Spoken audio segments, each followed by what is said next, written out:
Hey, what's up, y'all? It's Michael Vick, live on VicTube. And yes, so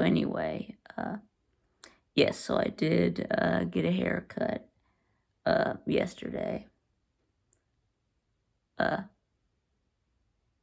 yeah, I did get a shave too.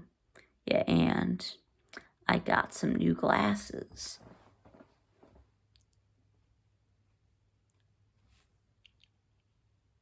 So anyway, um, yeah, so no more long preview and prediction videos. I think that, since we're running short on time before the season starts, so now I'm going to be doing, schedule preview only, just doing the games and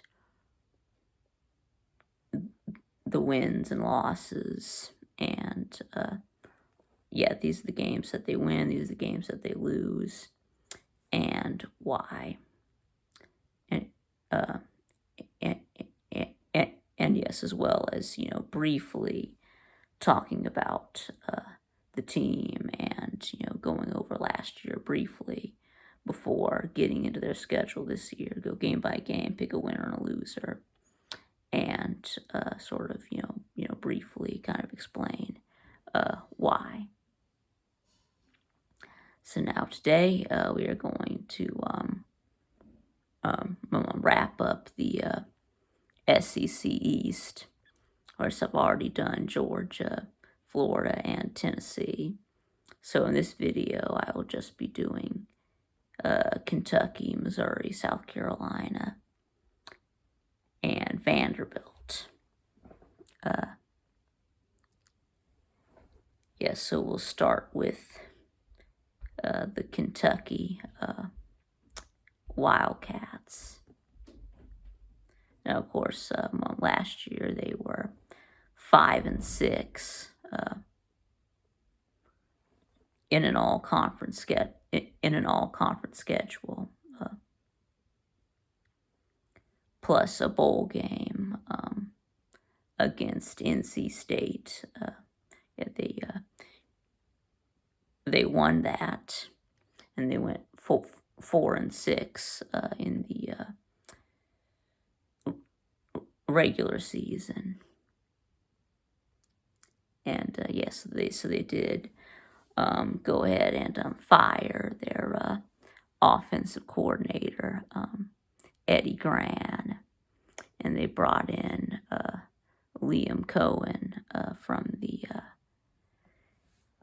Los Angeles Rams, and he's going to be opening up the offense a little more. We can expect Kentucky to be throwing the ball, airing it out more this season, which really has been, their weakness. Of course, under the last 5 or 6 years, under Mark Stoops, they've had a good run game and a good defense.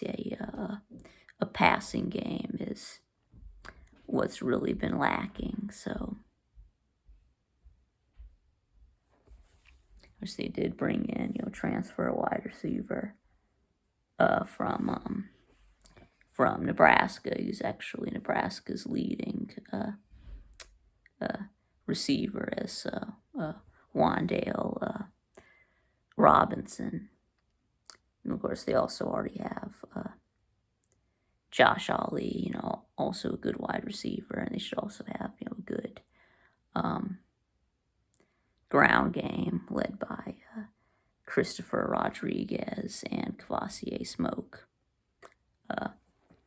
So anyway, so now let's and they also brought in a transfer quarterback from Penn State. So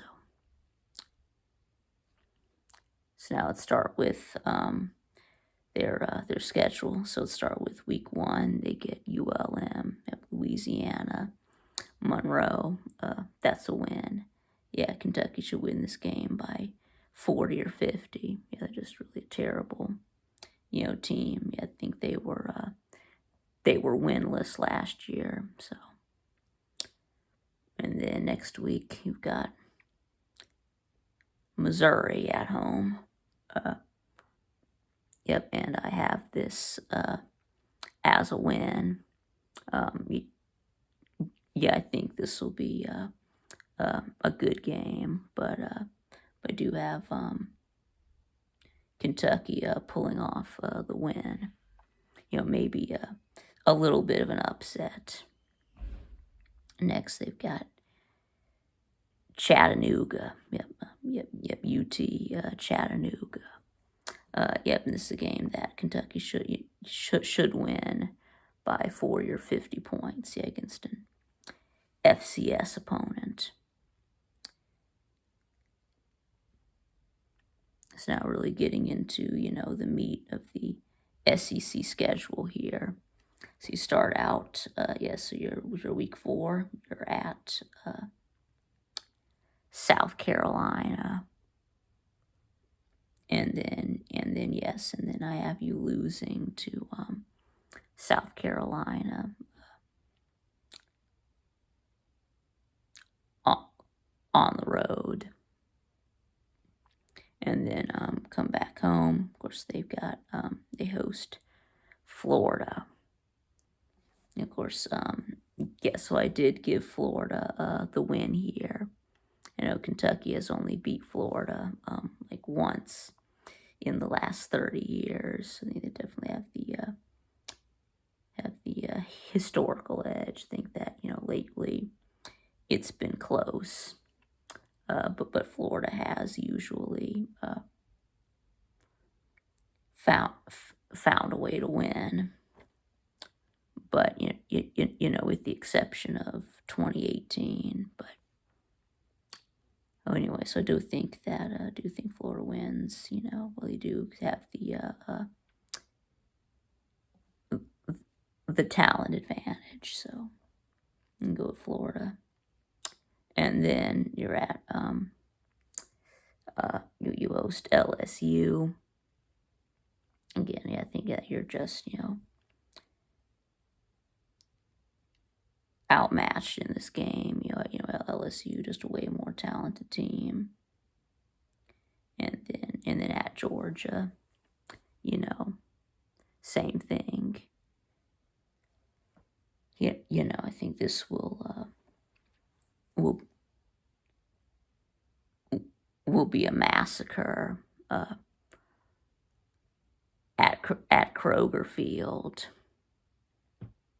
And then I think that JT Daniels is just gonna throw all over you. Yeah, he's gonna light you up. But the good news is, this is a good place for you to have a bye week. You come out of that, you're at Mississippi State, and yes, I have this as a win. Yes, I have you breaking your 4-game losing streak with a win at Mississippi State. I think that you're just Kentucky is the better team here. It's on the road with all those cowbells, but I mean you did beat them pretty bad last year. You almost shut them out. So so I have you beating Mississippi State again. And then you've got Tennessee. Yep, again, Kentucky and Tennessee are 2 programs that seem to be headed in opposite directions. Tennessee, new coaching staff. They lost half their team to the transfer portal. I think that they're not gonna be any good this year. I don't even have them making a bowl game. And of course, course, I know that you blew them out last year. Like it was like 34-7. You just completely demolished them. So I think that's really an indication of where these two programs are at right now. And then you're at Vandy. Yeah, this should be a win. Yeah, Vandy is going to be terrible this year. Y'all destroy them. And then New Mexico State, you'll beat, they're terrible even for a Group of 5 team. You'll beat them by as many points as you want. And then at Louisville, where's your in-state rival? Yep, and ACC team. Well, I'm a little biased toward the SEC. Right, so I do have you beating Louisville.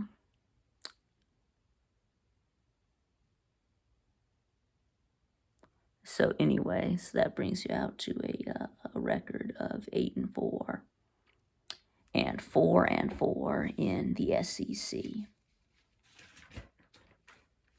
It's now going on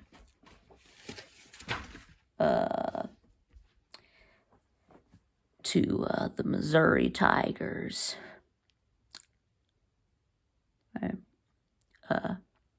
We got head coach Eli Drinkwitz, or Eli Drinkwitz, going into his second year that Missouri returns.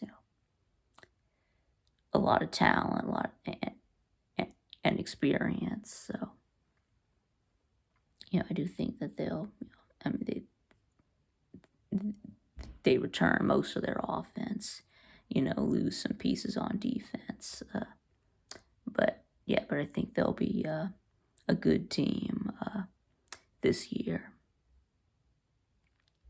So, of course, the quarterback, Connor Bazelak, returns.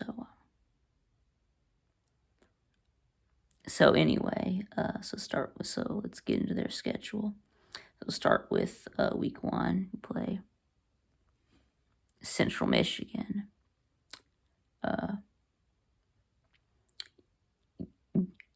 This is a win. You should just completely demolish Central Michigan. And we got they're at Kentucky. And of course, when I was going through Kentucky's schedule, I've already picked you to lose to Kentucky. So, though I think this will be a close game, and then we got Southeastern Missouri. Yep, that's a win. Yeah, you should beat them by 40 or 50. And then at Boston College, I know a lot of people are pretty high on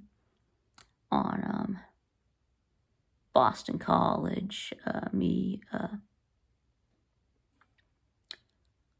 I'm not me. I'm not sure. So I think I'm just gonna take Missouri in this one.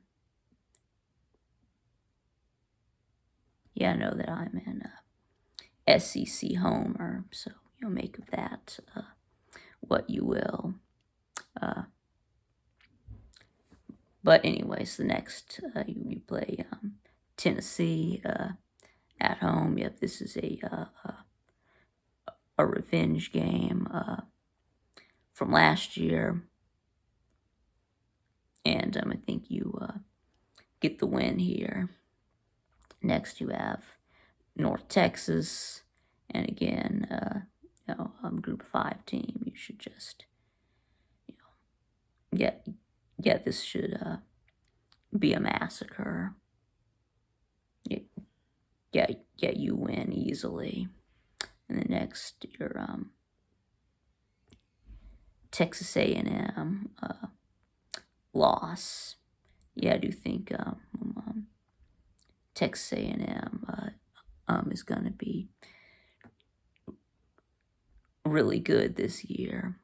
If you saw my Alabama preview, then you know I have Texas A&M beating Alabama. So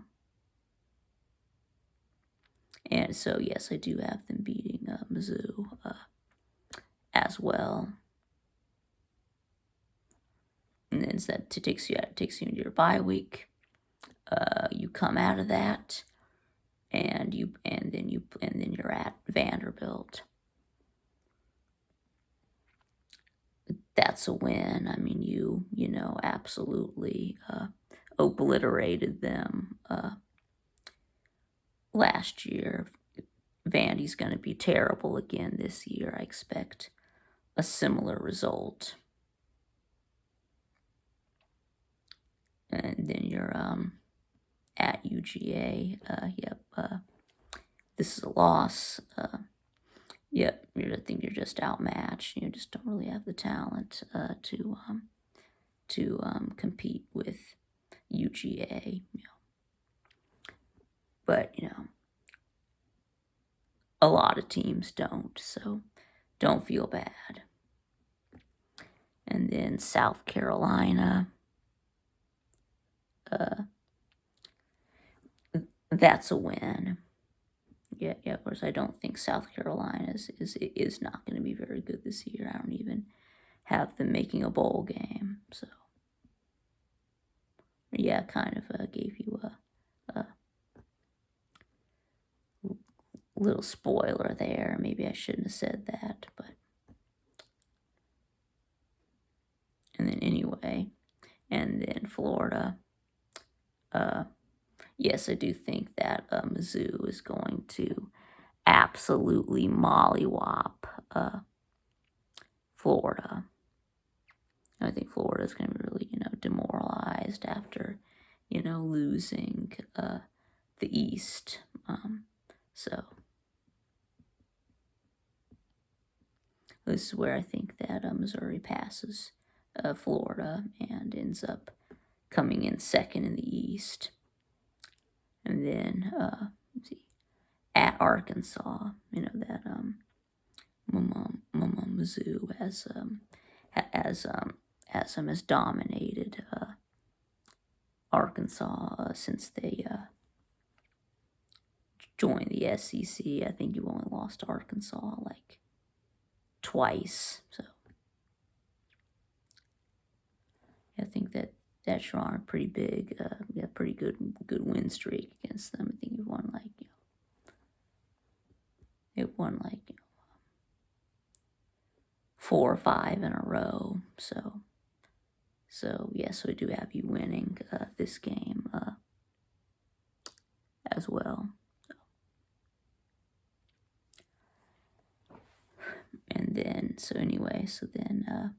that brings you out to a record of 9-3 and 5-3 in the SEC.